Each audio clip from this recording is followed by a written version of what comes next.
সুপ্রিয় দর্শক, এইমাত্র পাওয়া সর্বশেষ আপডেট সকালের সংবাদে আপনাদের স্বাগতম। শুরুতে জানাবো সংবাদ শিরোনাম।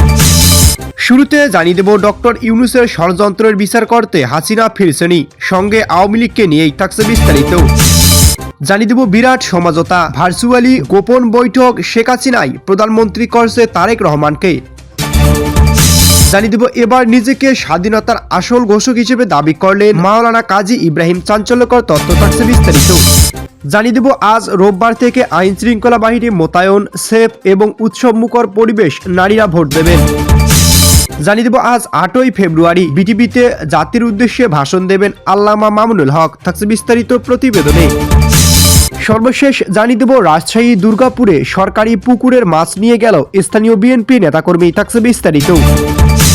সুপ্রিয় দর্শক মন্ডলী, এতক্ষণ শুনছিলেন সংবাদ শিরোনাম, এবার জানাবো বিস্তারিত সংবাদ। তার আগে অনুরোধ থাকবে ভিডিওটি ভালো লাগলে এবং সর্বশেষ আপডেট সংবাদ পেতে চ্যানেলটি সাবস্ক্রাইব করুন। ধন্যবাদ।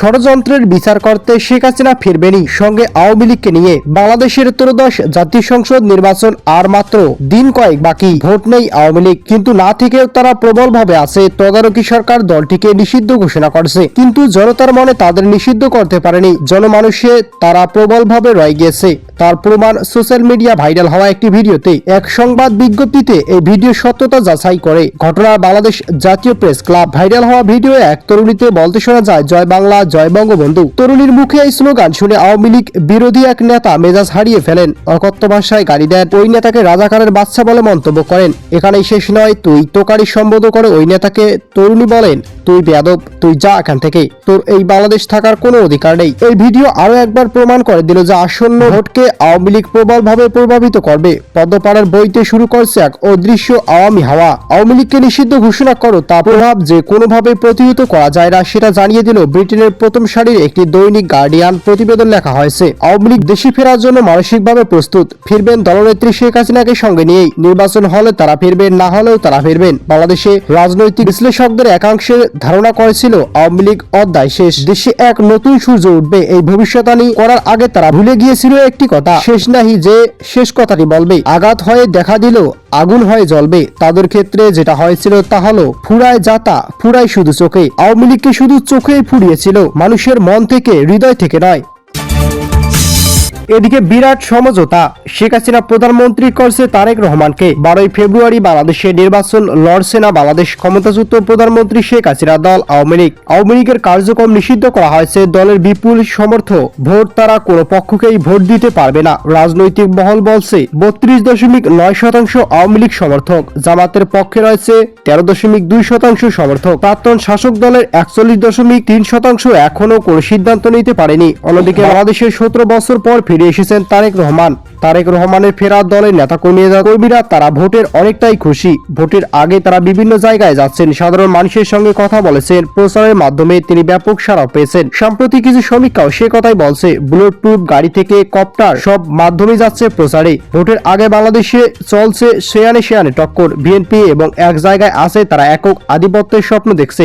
আমজনতা থেকে রাজনৈতিক নেতাদের মনোভাব দেখে মনে হচ্ছে তারেক রহমানই বাংলাদেশের পরবর্তী প্রধানমন্ত্রী। এদিকে যারা নির্বাচন নিয়ে সিদ্ধান্ত নিতে পারছে না, তারাও বিএনপিকে বেছে নিতে শুরু করছেন। এমনকি জামাত বা এনসিপির অনেক সমর্থক বিএনপির দিকে ঘুরে গিয়েছেন। আগামী 12 তারিখ সাধারণ নির্বাচনের পাশাপাশি গণভোটের আয়োজন করছে ইউনূসের অন্তর্বর্তী সরকার। সমীক্ষা দেখা গিয়েছে 60% মানুষ গণভোটের পক্ষে এগিয়েছেন। এবার নিজেকে স্বাধীনতার আসল ঘোষক বলে দাবি করলেন কাজী ইব্রাহিম। সম্প্রতি সামাজিক যোগাযোগ মাধ্যমে ভাইরাল হওয়া একটি ভিডিওতে মুফতি কাজী ইব্রাহিম এক চাঞ্চল্যকর দাবি করেছেন। ভিডিওতে তাকে বলতে শোনা যায় 1971 সালে গান পয়েন্টে দাঁড়িয়ে তিনি প্রথম স্বাধীনতার ঘোষণা দিয়েছিলেন। এখানেই শেষ নয়, মুক্তিযুদ্ধকালীন রাজাকারদের বিরুদ্ধে ব্যবহৃত জনপ্রিয় স্লোগান ধর ধর তাড়ি দেওয়া বলে দাবি করেন তিনি। ভিডিওতে কাজী ইব্রাহিমকে বেশ আত্মবিশ্বাসের সাথে এই ঐতিহাসিক বিষয়গুলো নিজের কর্তৃত্বের হিসেবে প্রচার করতে দেখা যায়। ঐতিহাসিক তথ্যের সাথে সাংঘর্ষিক এবং বক্তব্যটি ইন্টারনেটে ছড়িয়ে পড়ার পর তা সাধারণ মানুষ ও নেটিজনদের মধ্যে ব্যাপক হাস্যরস ও প্রতিক্রিয়া সৃষ্টি হয়েছে। অনেকেই একে ভিত্তিহীন এবং ইতিহাসে বিকৃতি হিসেবে অভিহিত করে সমালোচনা করছেন। বিতর্কিত নানা মন্তব্যের কারণে এর আগেও বিভিন্ন সময় আলোচনা আসা এবং ধর্মীয় বক্তা আজ এই দাবির এখন সামাজিক যোগাযোগ মাধ্যমে আলোচনা কেন্দ্রবিন্দুতে পরিণত হয়েছে।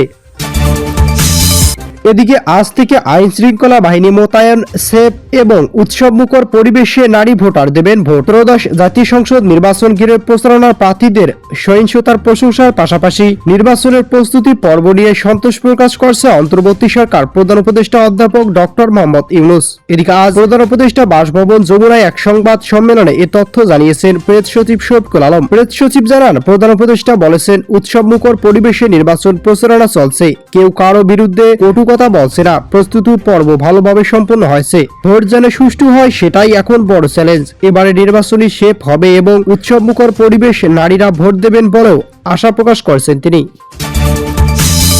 আজ 8ই ফেব্রুয়ারি বিটিভিতে জাতির উদ্দেশ্যে ভাষণ দেবেন আল্লামা মামুনুল হক। জুলাই গণ অভ্যুত্থানের পর সরকারি গণমাধ্যম উল্লেখযোগ্য সংস্কার হয়েছে, এসেছে নীতিগত পরিবর্তন। এরই অংশ হিসেবে 1.5 দশক পর বাংলাদেশ টেলিভিশন বিটিভি জাতির উদ্দেশ্যে ভাষণ দেওয়ার সুযোগ পাচ্ছেন বিভিন্ন রাজনৈতিক দলের প্রধান। ত্রয়োদশ জাতীয় সংসদ নির্বাচন উপলক্ষে আজ থেকে সরকারি ও সম্প্রচার মাধ্যমে ভোট চাওয়ার সুযোগ মিলছে। প্রচার করা হবে রাজনৈতিক দলের শীর্ষ নেতাদের ভাষণ। এখন পর্যন্ত 4টি দলের 4 জন শীর্ষ নেতা বিটিভিতে ভাষণ প্রচারে অনুরোধ জানানো তাদের জন্য সময় বরাদ্দ দিয়েছে রাষ্ট্রীয় এই সম্প্রচার মাধ্যম। বিটিভিতে একটি সূত্র সাংবাদিকদের জানায়, আজ 8ই ফেব্রুয়ারি সন্ধ্যা 7টা থেকে বাংলাদেশ খেলাফত মজলিসের আমির মামুনুল হক এবং সন্ধ্যা 7টা থেকে 8টার মধ্যে জাতীয় নাগরিক পার্টি এনসিপির আহ্বায়ক নাহিদ ইসলাম ভাষণ বিটিভিতে সম্প্রচার সূচি নির্ধারণ করা হয়েছে। এছাড়াও পরের দিন 9 ফেব্রুয়ারি সোমবার সন্ধ্যা 7টা থেকে এবং জামাতে ইসলামে আমির ডক্টর শফিকুর রহমান সন্ধ্যা 8টার মধ্যে বিএনপি চেয়ারম্যান তারেক রহমানের ভাষণ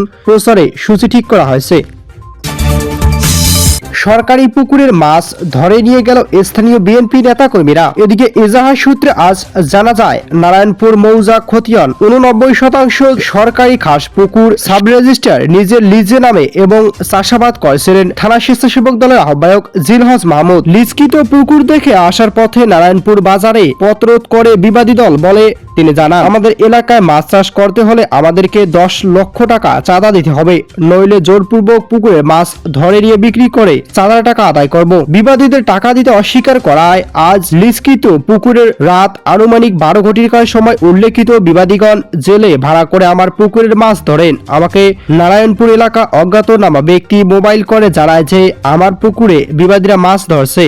আমি তৎক্ষণাৎ মোটরসাইকেলে যোগে আমার লিজকৃত পুকুর পাড়ে যাওয়ার পূর্বেই দেখি উল্লেখিত বিবাদীগণ নসিমন গাড়ির মাছ বোঝাই করে নিয়ে যাচ্ছে। এদিকে ভুক্তভোগী দুর্গাপুর থানার স্বেচ্ছাসেবক দলের আহ্বায়ক জিলহজ মাহমুদ জানান, ওই এলাকার মহিদুল ইসলাম নামের মৎস্য চাষী সরকারি বিধিমালা অনুসরণ করে নির্ধারিত কর পরিশোধ করে পুকুরটি 3 বছরের লিজ গ্রহণ করছে। তার নিকট থেকে আমাকে সাবলিজ দিলে মৎস্য চাষ করতে আসছি। দেলদুয়া ইউনিয়ন বিএনপি সভাপতি আব্দুস সাত্তার প্রকাশ্যে মদদে তার অনুসারী নেতাকর্মী আমার নিকট চাঁদা দাবি করে আসছিল। আমি চাঁদা দিতে অস্বীকৃতি জানানো আজ পুকুর থেকে মাছ ধরে বিক্রি করে দিয়েছেন। আমি আসামিদের নাম উল্লেখ করে থানায় এজাহার দায়ের করছি।